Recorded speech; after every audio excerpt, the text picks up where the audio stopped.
Hi guys! Welcome back sa aking YouTube channel. It's me again, Lotus Vlog. So, hi mga kalotes dyan! Hi mga beshi!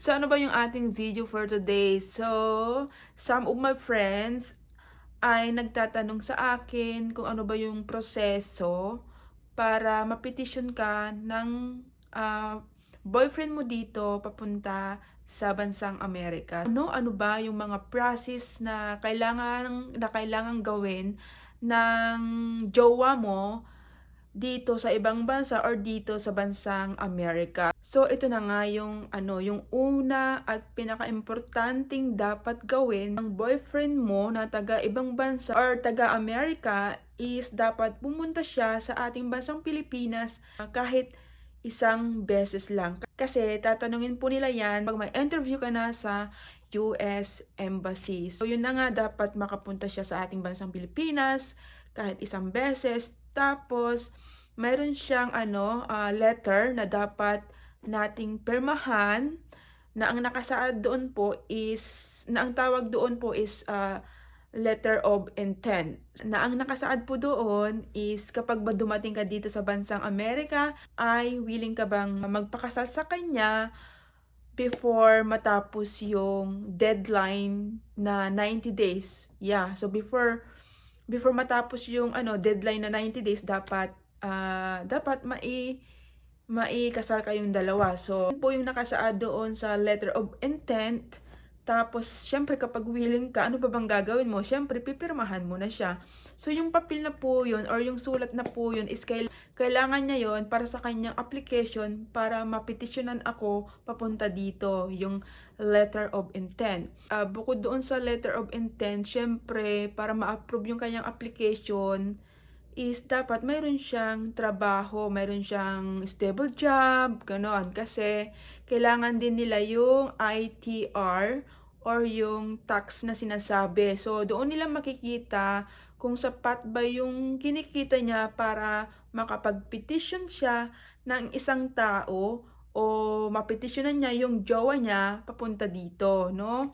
So, kasi kapag pumunta ka dito, syempre malaking responsibilidad ng iyong jowa. Kasi syempre nga wala kang gagawin dito, wala kang trabaho, hindi ka pa pwedeng magtrabaho dahil ang visa mo is K1 visa, hindi siya working visa. So siya yung magpo-provide ng mga lahat ng mga pangangailangan mo. So ayun na nga, bago ma-approve yung application niya, mini-make sure muna ng kanilang government na kung capable ba siyang buhayin yung kanyang pinitisyon, yung kanyang jowa bills, di ba? So, yun yung pinaka-importante sa lahat. So, yun na nga, sa mga nagtatanong kung gaano ba katagal ang proseso or pag-antay ma-approve yung kanyang application. Based on our experience, guys, pumunta siya sa Philippines July 2023. Tapos, na-receive namin yung good news na yun is May ata or March 2024. Ang pinakamadali is 7 months and then pinakamatagal is 1 taon. So wala pang 1 taon, parang 7 months lang is ayun na nga na natanggap na namin yung magandang balita na approve yung kanyang application para i-petition ako. So yon, after noon nung natanggap namin yung balita, doon na kami nag-umpisa or doon na ako nag-umpisa i-process din yung mga papers ko, yung mga requirements ko, ganon. So, yun na nga, after kong na-kumpleto na yung aking requirements, nagpa-medical na ako, kailangan nila yung medical, and then, pag pumasa ka na is pwede ka nang dumiretso for interview sa US Embassy. So, ayun na nga, kung may mga ibang katanungan kayo kung ano yung naging experience ko sa US Embassy, tapos sa medical examination is mayroon akong vlog about dyan. So kung gusto niyo panoorin, kalkalin niyo lang po yung aking video dyan. So in case lang kung gusto niyo malaman yung aking naging karanasan. So ayun lang, update ko lang kayo, guys.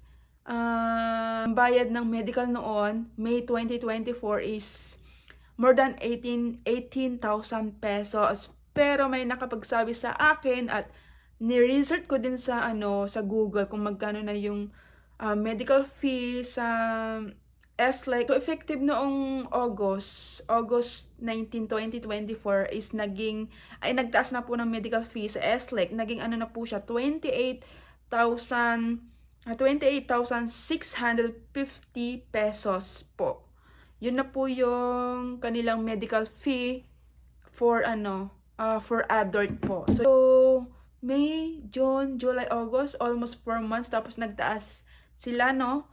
Ang taas din tinaas ng kanilang medical fee, more than 10,000 pesos. So, buti na lang, noong that time, nung ako yung nagpa-medical dyan is 18,000 pesos. So, yun na nga guys. I hope nakatulong itong video sa inyo, lalo na doon sa mga nagtatanong, no? So, hanggang dito na lamang po ang ating vlog for today. Thanks for watching. Bye!